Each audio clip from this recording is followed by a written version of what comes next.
Oi, gente, tudo bom? Aqui é o professor Hermano e na videoaula de hoje nós vamos fazer a correção das atividades de História do oitavo ano da videoaula 8, que o tema foi Primeiro Reinado e Período Regencial do Brasil. Vamos lá ver então se vocês acertaram as atividades. Na atividade número 1, vocês tinham que explicar quais foram algumas novidades trazidas pela Constituição do Brasil e o que era o poder moderador, né? Então a gente sabe que a Constituição do Brasil é aquele documento que tem todas as leis, direitos e deveres de um país, que estipula o que um cidadão daquela nação pode ou não fazer.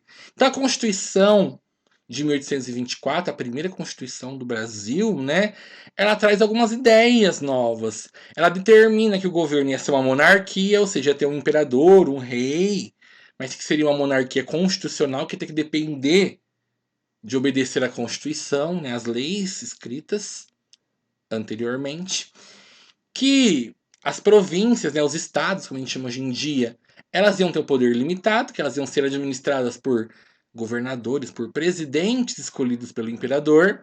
E também nós vimos que ia ter o poder moderador. Então, além do poder executivo, legislativo e judiciário, que são as três esferas do poder e que se equilibram e se completam na administração, né, de um país, ia ter o poder moderador, que seria o poder exclusivo do imperador, que ia garantir o direito dele intervir, se meter nos demais poderes e interferir nas decisões dos outros grupos, tá? Tornando então o imperador a figura máxima, mais importante do governo.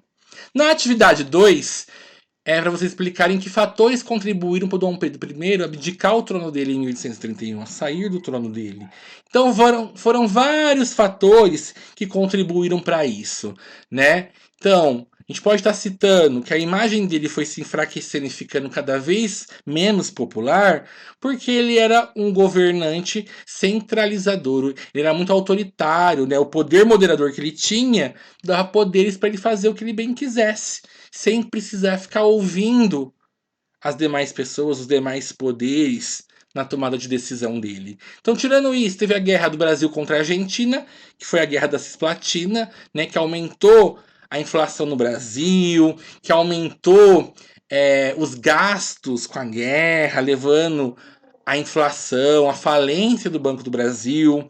Teve também a questão da sucessão da coroa portuguesa, que o pai dele morreu, né? E aí ele virou herdeiro do trono português, aí ele não sabia muito bem se ficava aqui ou se ficava lá. Então os brasileiros ficaram assim com receio dele ir para Portugal, ou ele então de Portugal voltar a controlar o Brasil. Tinha os escândalos pessoais do Dom Pedro também, que a gente pode estar comentando, né? As amantes que ele tinha, coisas que a sociedade condenava na época.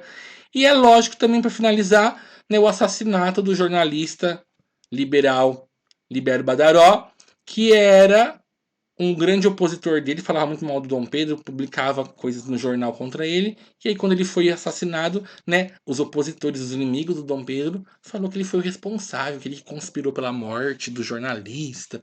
Então tudo isso ajudou a ferir a imagem dele, a deixar Dom Pedro cada vez menos popular diante os brasileiros. Na atividade 3, você tinha que explicar por que o poder imperial virou uma regência durante o período da nossa história. Então a gente viu que quando Dom Pedro I ele abdica, ele sai do trono e deixa o trono para o filho dele só tinha 5 anos de idade. E aí o filho dele não podia assumir o trono, porque as leis da Constituição brasileira eram bem claras, que se caso o imperador morresse ou saísse do trono e o herdeiro fosse menor, ia se formar um grupo, uma junta de membros da Assembleia Geral, né, da Câmara dos Deputados e do Senado, e que eles iam formar um grupo de 3 regentes para governar o Brasil até que o príncipe ficasse maior de idade, completasse 18 anos de idade. Então foi por isso que teve o período regencial no Brasil. Na atividade 4, vocês tinham que explicar o que foi a revolta dos malês, uma das revoltas regenciais que tiveram no período, e por que teve essa revolta, por que eles se rebelaram. Então a revolta dos malês foi uma revolta de escravizados africanos, de escravizados que eram seguidores do islamismo, né? Ou seja, eram escravizados que sabiam ler e escrever em árabe, que seguiam o Corão, que eram muçulmanos, né?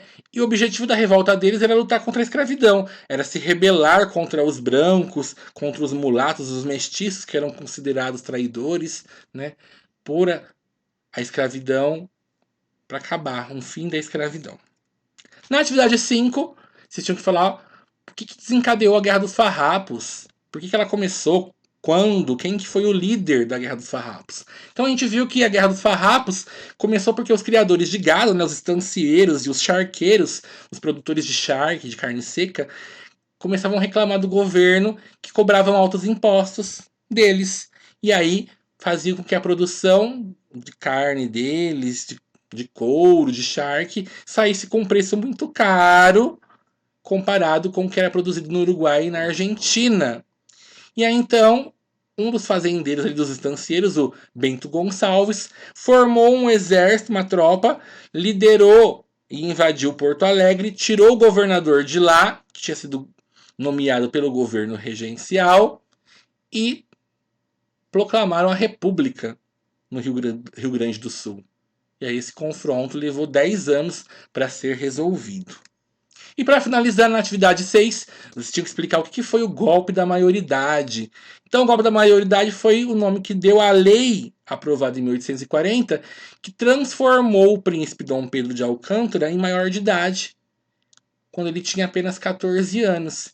Então, em vez de aguardar ele a fazer 18 anos e tentar impedir essas várias revoltas que estavam tendo pelo Brasil, os políticos fizeram uma lei que adiantaram a maioridade dele. Então, com 14 anos, ele virou maior de idade, virou o novo imperador do Brasil, se tornou o Dom Pedro II, iniciando o segundo reinado e acabando com o período regencial. Então, fica aqui o agradecimento pelo comprometimento de vocês. Espero que vocês tenham aprendido, gostado do assunto, que eu tenha contribuído com a construção de novos conhecimentos de vocês. Até a nossa próxima videoaula. O quarto bimestre está aí.